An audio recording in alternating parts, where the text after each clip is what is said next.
मुंबई पाठोपाठ पुणे, नाशिक, छत्रपती संभाजीनगर आणि नागपुरात सीएनजी दरवाढीचा फटका। नाशकात ₹1.35, पुण्यात ₹2.50 सीएनजी महाग। तर नागपूर आणि छत्रपती संभाजीनगरातही सीएनजीच्या दरात प्रत्येकी ₹2ची वाढ। आता लवकरच लॉकडाऊन सारखे दिवस येतील। महिनाभरात पेट्रोल ₹170 तर डिझेल ₹150 जाईल। पैसे गुंतवून नका, सुरक्षित ठेवा।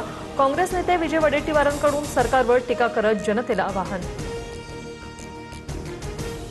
राज्य सरकारने वॅट आणि सरचार्ज रद्द केल्यास इंधनाचे दर कमी होऊ शकतात। वाहतूक, शेती आणि उद्योग क्षेत्रालाही मोठा दिलासा मिळेल। जयंत पाटलांची मुख्यमंत्र्यांकडे मागणी।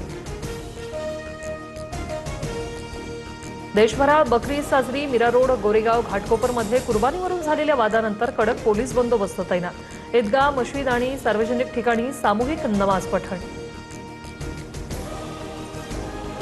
कामाख्या देवीच्या मंदिरात 55 रेडे कापून सत्तेत आलेलं सरकार कुर्बानीला विरोध करतंय। संजय राऊतांचा हल्लाबोल। तर जनतेनं उबाटा गटाचा बळी घेतल्यानं महायुती सरकार सत्तेत। नवनाथ बन यांचं प्रत्युत्तर। पुण्यातील सारसबाग आज आणि उद्या बंद। पुण्यातील जमावबंदीच्या आदेशामुळे हा निर्णय। सारसबागेतील गणपती मंदिर मात्र दर्शनासाठी रात्री 10 वाजेपर्यंत सुरू राहील।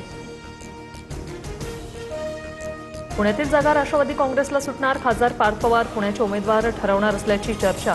सूत्रांची माहिती। इच्छुकांकडून सुनित्रा पवारांच्या भेटीगाठी सुरू। ठाण्यात बहुजन विकास आघाडीची भाजप नेत्यांसोबत खलबतं। विधान परिषदेसाठी राजीव पाटील यांचं नाव चर्चेत। शिवसेनेकडून क्षितिज ठाकूर यांच्या नावाचा विचार असताना भाजप राजीव पाटलांच्या पाठीशी असल्याची चर्चा। 30 तारखेपासून रखरखत्या उन्हात उपोषण करणार। कोणीही समाज बांधव अंतरवालीकडे येऊ नका। राज्यात कुठेही उद्रेक किंवा आंदोलन करू नका। जरांगेंचं मराठा समाजाला आवाहन। राधाकृष्ण विखे पाटील आणि प्रसाद लाड उद्या जरांगेंना भेटणार। मराठा समाजाला न्याय मिळवून देणारे अपेक्षित उत्तर मनोज जरांगेंना मिळेल, प्रसाद लाड यांचं आश्वासन। विदर्भात उष्णतेची लाट कायम। वाशिम, वर्धा, नागपूर, गोंदिया, चंद्रपूर, गडचिरोलीला रेड अलर्ट, तर अकोला, अमरावती, यवतमाळ, भंडाऱ्याला ऑरेंज अलर्ट जारी। चंद्रपुरातील ब्रह्मपुरीत सर्वाधिक 46.6 अंश तापमान।